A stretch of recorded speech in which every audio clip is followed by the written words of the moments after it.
It's been 18 years since the release of the original Forza Motorsport, way back in 2005. Spanning 4 console generations, it's forever been Turn 10 and Xbox's answer to Polyphony and PlayStation's Gran Turismo series. Off the back of mixed reactions to GT7, there's a clear opportunity for Forza to take the lead.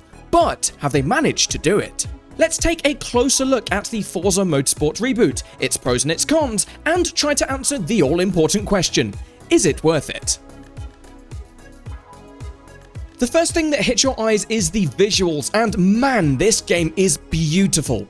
Making full use of the Xbox Series X and S hardware, the combination of real-time ray tracing and immaculately designed environments make Forza Motorsport a real feast for the eyes. Full day and night cycles, dynamic weather, and ever-evolving track conditions are on every track, and at times, the graphics are some of the most lifelike I've ever seen in a racing game.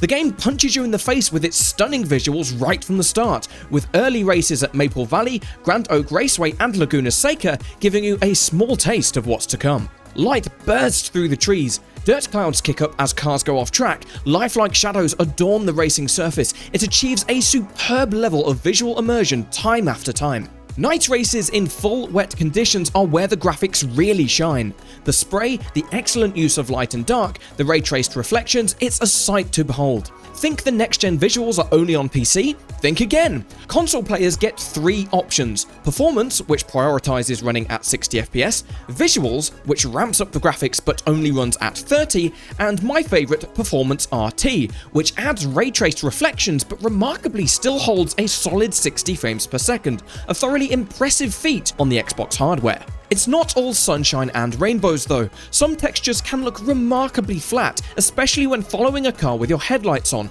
and I did experience some texture popping every now and then. If you're a fan of the vibrant colours of GT7, Forza Motorsport's much more muted colour palette might not be your cup of tea. At certain tracks and in certain weather conditions, the game can look a bit drab, dreary, and grey, not what you want for an action-packed racing game. With the reliance on ray tracing for a lot of the visual flair, some dark areas, especially in some of the fully modelled interiors, can look a bit muddy.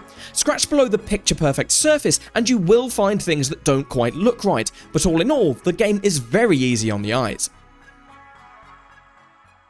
The driving experience is, of course, the most important aspect of any racing game, and I'm happy to say that the handling has taken a giant leap forward from Forza Motorsport 7. In previous Forza titles, the car often felt disconnected from the road, skittering about with very little feel, like you were floating above the track rather than on it. Thankfully, it's much better here. The car feels firmly planted to the road surface, gripping up as expected and stepping out with a definite predictability. On a wheel, and after turning a whole bunch of assists off and a lot of time tweaking my wheelbase settings, Forza's style of force feedback, where lockups, slides, and other car characteristics are overly pronounced, gives you all the information you need to understand what's happening with the car.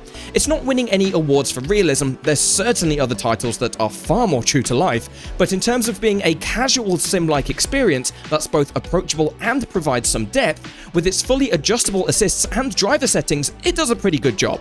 If you play on pad though, don't fret, Forza Motorsport has absolutely nailed the controller experience. There are very few titles that even come close to being just as enjoyable on a pad as they are on a wheel, but the Forza Motorsport reboot has achieved it. Will you be faster on a wheel? Absolutely, but the difference isn't huge and you're really not missing out on anything if you only have a controller.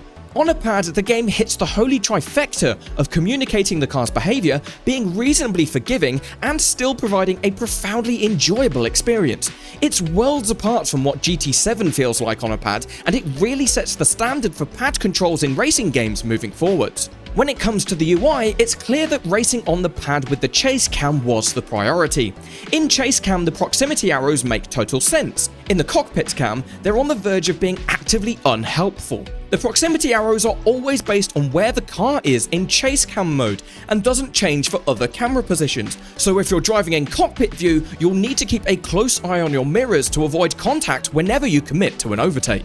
Speaking of contact, the Forza website proudly claims the reboot to be the best sounding Forza Motorsport ever.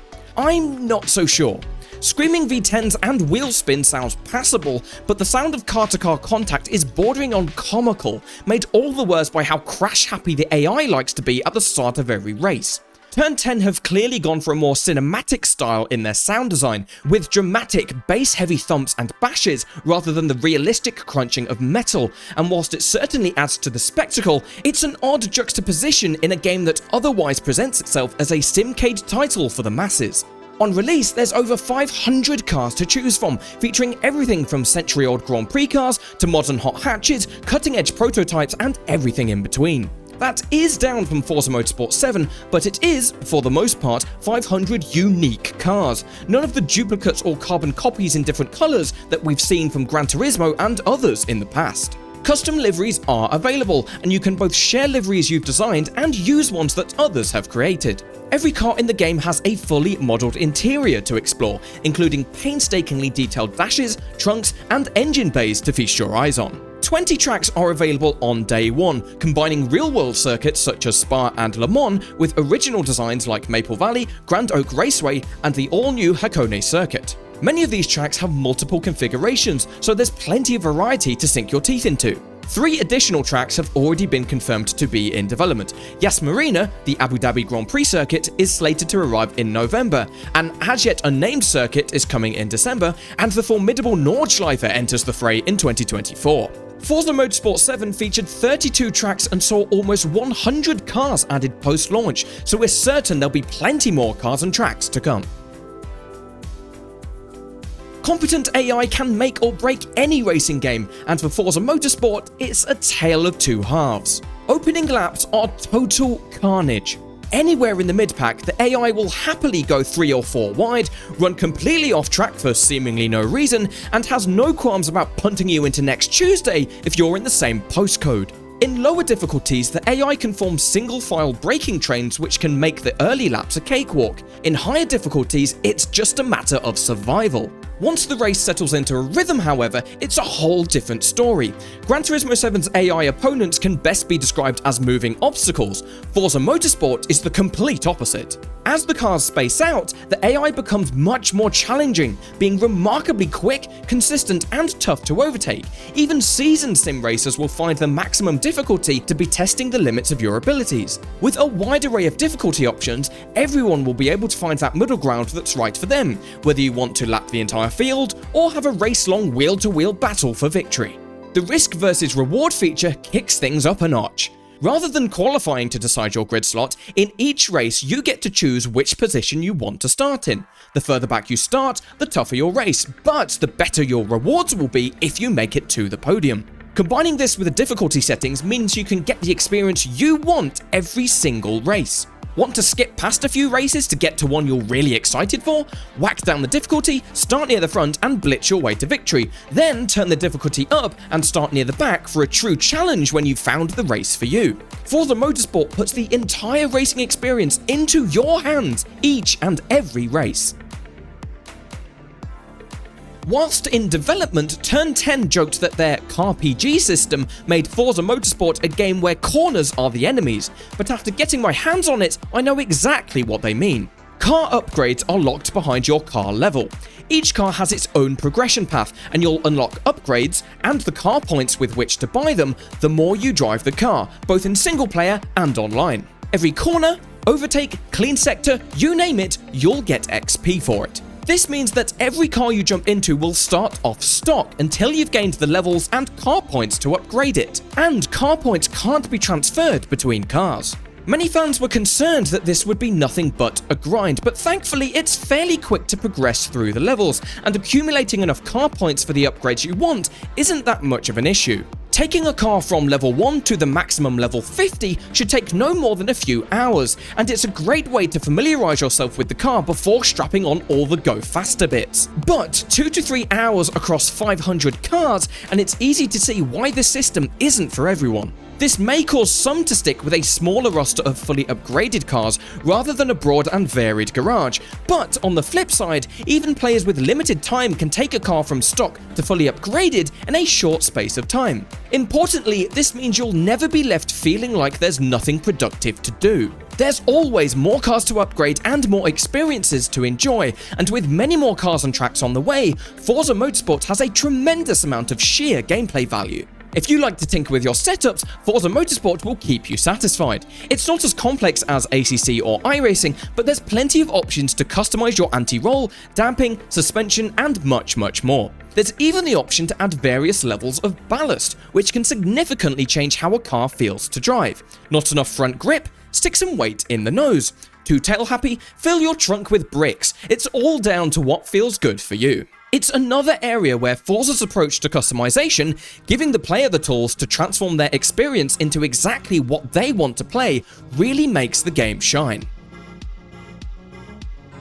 The main career mode experience is called the Builders Cup and revolves around 5 main tours that lead you into more exotic machinery as you progress. Each tour features a series of events focused on specific car types, such as hatchbacks, sports cars and sedans, certain car classes, or one-make series like the MX-5 Challenge.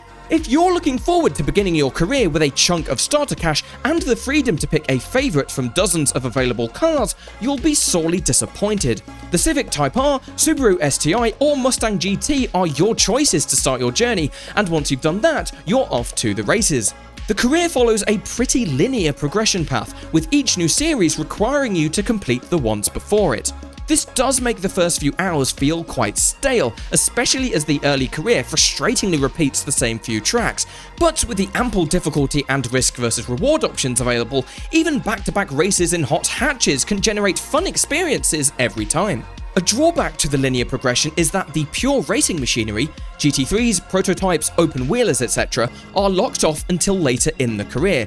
But conversely to that, by the time you've completed all 5 tours, you'll likely have a whole range of cars with decent progression that you can take into the multiplayer. Speaking of multiplayer, although it's changed massively from previous installments, it's unquestionably changed for the better. Each driver has a safety rating and skill rating, which dictates the races you can enter and who you'll be racing with. Races are scheduled for set times with open practice before lights out, and each race conveniently finishes before the next one starts. You've got the freedom to set your fuel level and tyres before each race, with the trade-off between softs and mediums being a real close call at some circuits, adding a healthy dose of strategic depth. It's too early to have a full view of the multiplayer, but what I've experienced so far is certainly a solid foundation on which to build. The online racing has given me some of the most fun I've had in Forza Motorsport so far, so I can't wait to see how it grows and develops as time goes on.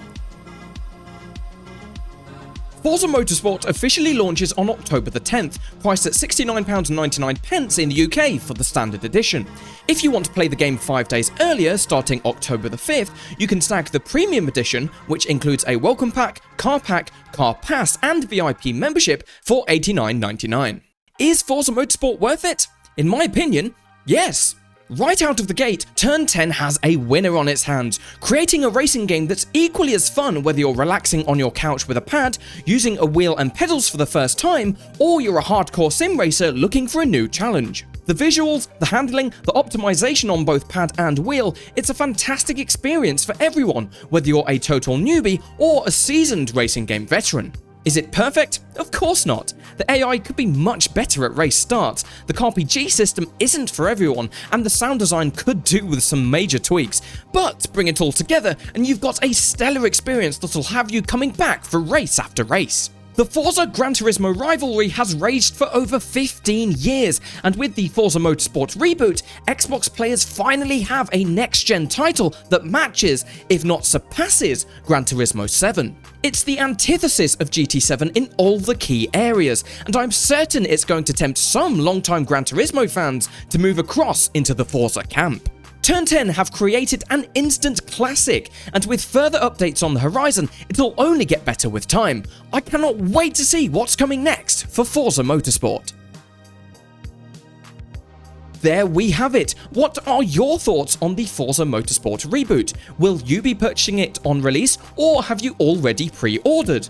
Do you think it can truly rival Gran Turismo 7?